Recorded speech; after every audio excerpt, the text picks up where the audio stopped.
Ça faisait 3 affaires de chats perdus qui s'étaient enchaînées avant cette histoire. Autant vous dire que les chats perdus, c'est dur, surtout pour le moral.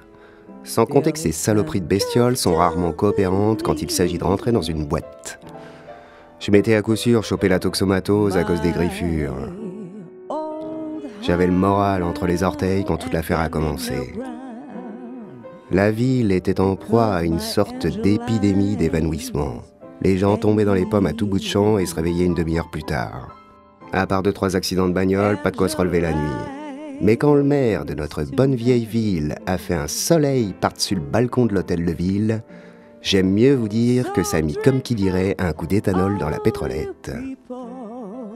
C'est la presse qui m'a mis la puce à l'oreille avec ce titre, Psychose des évanouissements, la piste alimentaire. Je lis pas les journaux, mais ça m'a tout de suite fait penser à une vieille histoire. Alors j'ai mis mon impair et je me suis mis au boulot. La fille que vous entendez actuellement, c'est la chanteuse du Four Bleu, une sorte de moulin rouge de bas étage. C'est là que j'avais décidé de commencer mon enquête.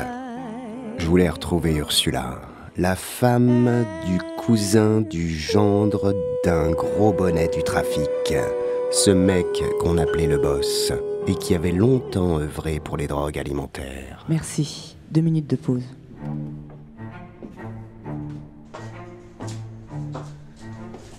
Non, ça c'est pas moi, ça c'est... Moi je suis là, moi. Encore. Non, toujours pas, non, encore. On y va. Voilà, ça c'est moi, ça. Eh ben, on va finir par y arriver. Quoi? C'est pas à toi que je parle, c'est à... Et qu'est-ce qu'il boit, là, rigolo? C'est juste pour un renseignement, gamin. Et s'il faut consommer ou dégager? Eh ben, serre-moi donc un lait fraise. Avec un parapluie dedans. Je cherche une fille un peu paumée qui se prénomme Ursula et je voudrais savoir si tu saurais pas où est-ce que je peux la trouver. Ursula connaît pas.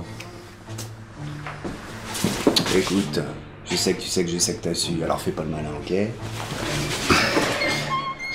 Je donne pas d'informations gratuites. Alors paye et je te dirai ce que tu voudras. Mais lâche-moi, connard! J'ai pas de monnaie.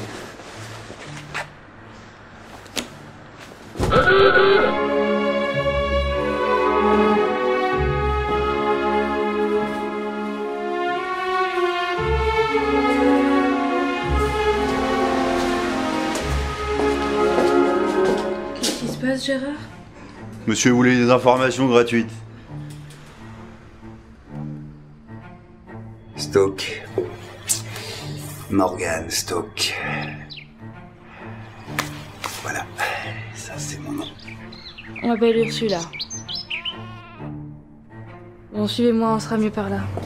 En suivant Ursula dans ce bouge infâme, je ne pouvais m'empêcher de penser au danger qu'il m'allait falloir braver pour résoudre ce mystère des évanouissements. Aussi, je décidai à cet instant de m'accorder un peu de répit. Êtes-vous déjà monté dans un...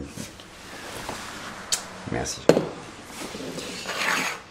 Êtes-vous déjà monté dans un cocotier de la 4e île de l'archipel des Marquises?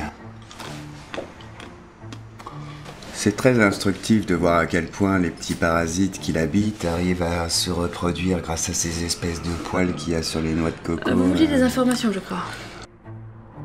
Ouais. Les noix de cahuète que le gendre de votre cousin a cachées dans les parasites. Soyez plus clair, Morgan.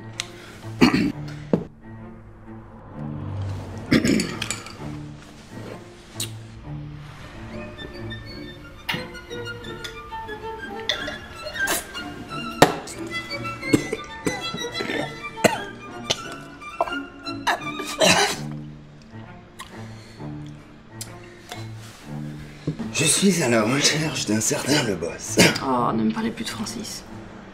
De qui? Francis, mon mari. Votre mari? Mais attendez, non, c'est pas le... le gendre, enfin, c'est pas le cousin, enfin, vous êtes pas la femme du gendre, du cousin, de... Habile comme couverture, n'est-ce pas? Gérard? Il y a du ménage.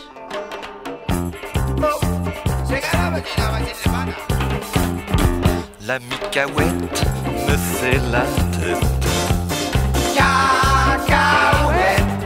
La petite Noé veut plus me parler.